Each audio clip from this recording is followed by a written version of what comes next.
Well, hello friends, and welcome to my channel, At Home with Nettie.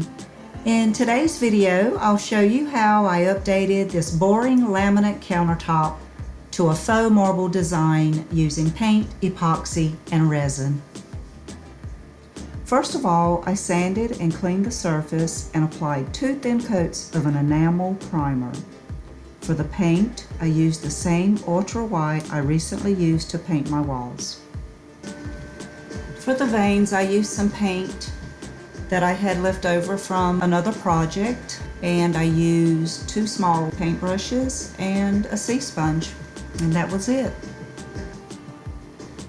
I started my veins by applying a little pressure to the areas where I wanted the veins to be more pronounced, and used the smaller detail brush to make the smallest veins. I gently turned the brushes over and around to create veins and used a damp sea sponge to blend and lift any excess paint I didn't want.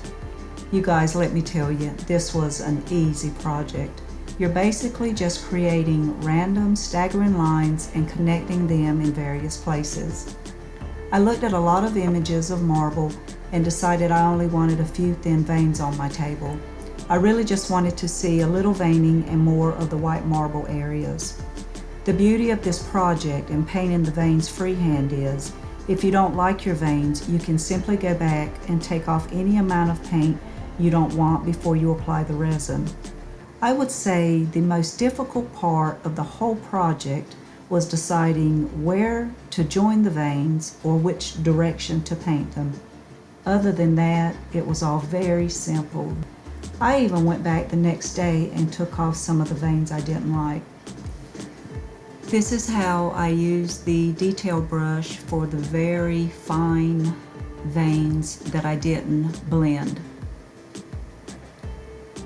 So now, you guys, it was time to prep for the resin.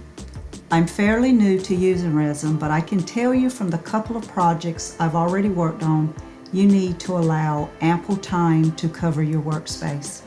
Everything around your project should be protected, and I mean everything. Trust me, the resin will find a way to get to that one spot that you failed to cover. I used the press and seal on my shoes, the torch, the paint tray, and the roller handles. I made sure I had a new container of alcohol on hand to clean up any resin mishaps. And I highly recommend using a respirator with any resin project. It was a bit cumbersome, but worth the protection. I used the epoxy and resin art coat because the table does get a little morning sunlight. I measured it out on my scales and used the drill bit to mix it thoroughly. To avoid excessive air bubbles, I was careful to not touch the edges or lift the bit out of the resin. I used 2-inch painter's tape around the table, but I should have used the widest tape because when the resin started self-leveling, the tape wasn't high enough to prevent the resin from flowing over.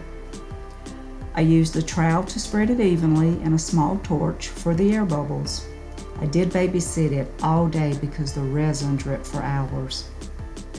After it had set for a couple of days, I applied the Stone Coat Glossy top coat for added protection.